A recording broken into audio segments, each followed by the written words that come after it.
मेरे लिए इससे बड़ी कोई और खुशी नहीं है कि मैं उसकी सेवा में अपना शीश झुका के नम्रता से विदाउट थिंकिंग ट्वाइस काम करता जा रहा हूँ और वो सेवा ले रहा है। आज हम बात करना चाहते हैं उन किन्नरों की जिनको समाज ने आउटकास्ट बोला है, जिनको हम मिलना नहीं चाहते, जो हम सड़कों पे देखते हैं तो हम उनको अवॉइड करते हैं। ये सीख बहुत साल पहले बाबा ने मुझे दी कि they are the children of God.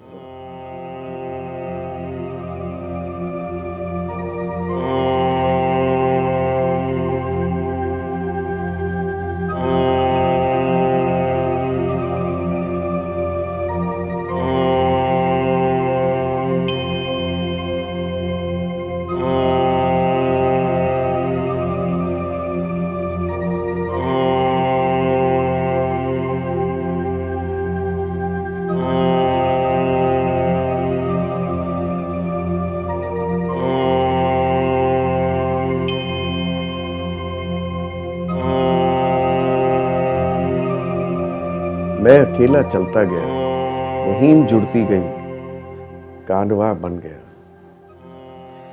जो व्यक्ति परमात्मा को नहीं मानता था, आज वो व्यक्ति आपके सामने खड़ा है और कह रहा है, When I can change, then you can change, and when you can change, the world will change.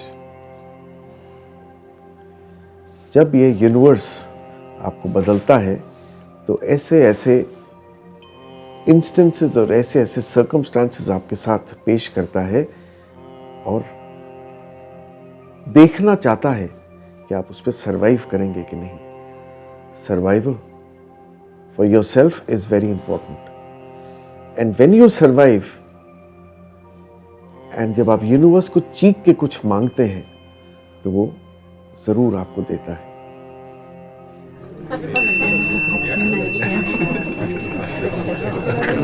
तो मेरा नाम शशांक है। शशांक पहले नहीं था, शशांक भी मैंने रखा।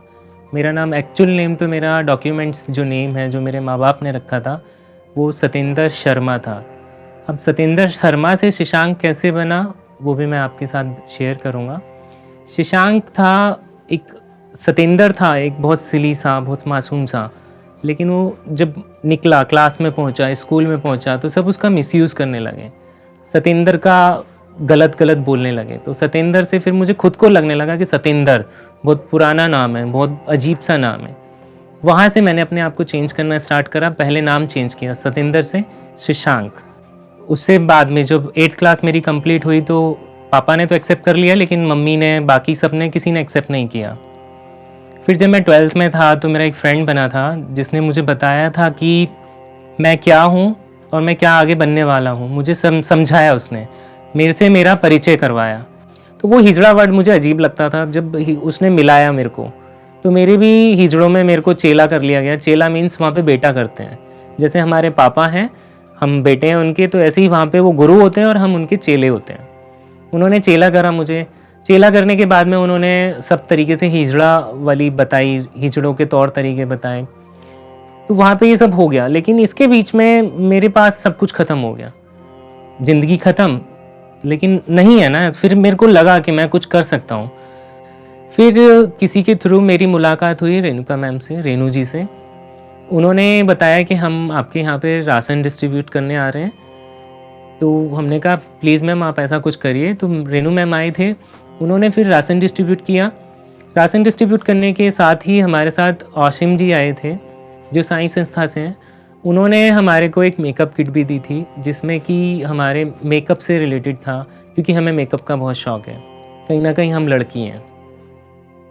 जब मेकअप किट मिली, सर से मिले, तो सर ने हमारे साथ ही हमारा परिचय कराया कि आप किन्नर हो, हिजड़े नहीं हो। हिजड़ा और किन्नर में बहुत फ़र्क है। उन्होंने बताया कि किन्नर में एक शक्ति होती है जो सिर्फ आपके पास है, किसी और के पास नहीं। जब वो शक्ति के हमारे करा, वो आज भी हमारे कानों में गूंजती है कि हाँ हम किन्नर हैं। किसी ने तो अच्छा वर्ड यूज़ करा, किन्नर, सुनने में भी अच्छा लगता है। उसके बाद में उन्होंने बोला कि शशांक, मेरा नाम शशांक था जैसे कि, शशांक आप क्यों ये बैगिंग कर रहे हो, क्यों रेड लाइट मांग रहे हो, आप एक अपने समाज को लेके, अपने किन्नर फ्रेंड्स को लेके आप कुछ काम करिए।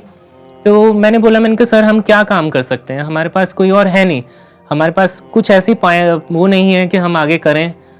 टैलेंट है सबके पास लेकिन कोई कुछ कर नहीं पाता। क्या दिमाग सिर्फ दौड़ता है कि आज की इनकम कितनी है, 500 है, 1000 है, 1500 है। उसके बाद भी कितना होता था, लॉकडाउन के बाद तो 100-200 होने लगा।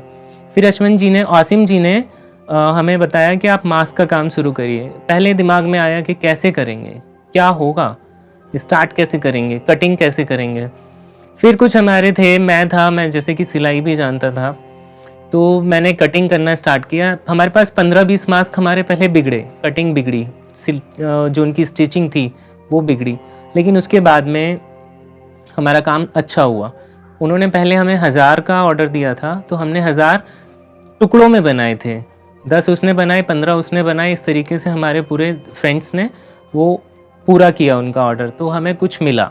कुछ मिल के हमारे पास वो अभी भी है, हमने खर्च नहीं किया क्योंकि वो पहला था जो हमारी मेहनत की थी, भीख नहीं थी, वो इसकी नहीं थी, वो इसकी थी, सिलाई की थी। फिर उसके बाद में उन्होंने और ऑर्डर दिए, तो अभी भी ऐसा चल रहा है। Thanks for Asim sir, thanks for Renu ma'am, thanks for Sai संस्था।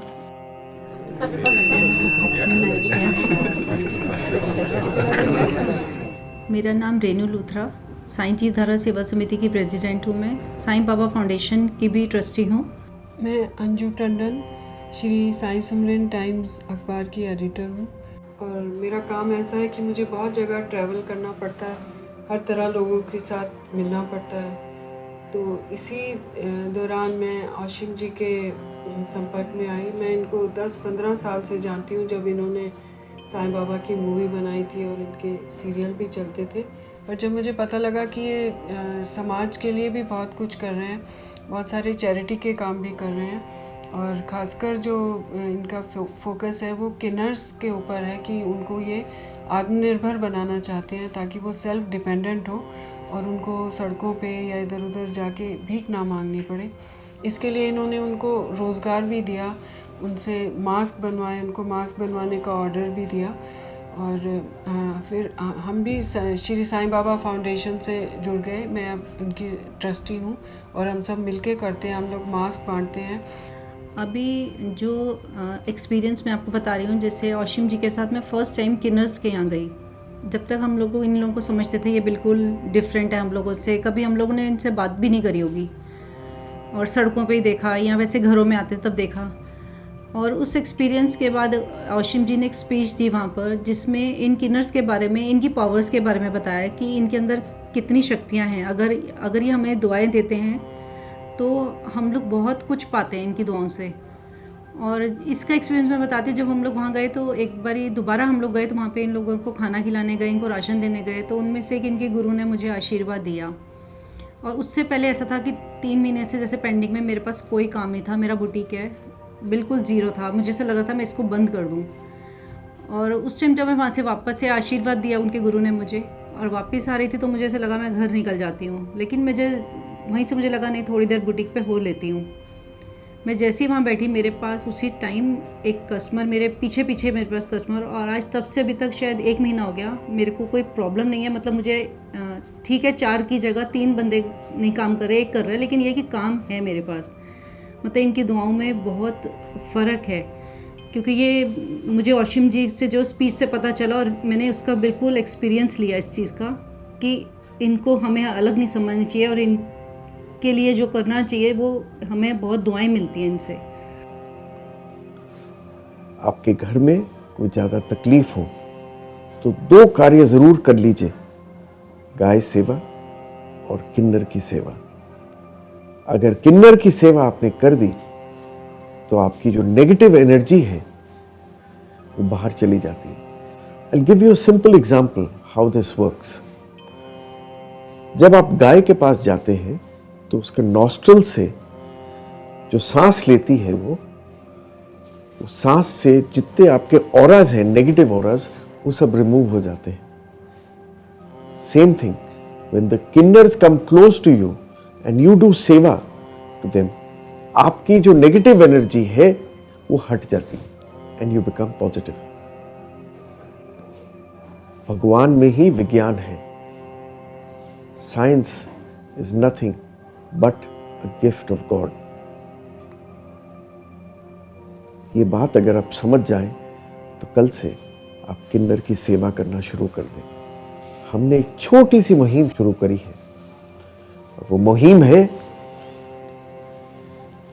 किन्नरों को सड़क से हटाओ, भीख मांगना बंद करवाओ और हमने मास्क बनाना शुरू करवाया है।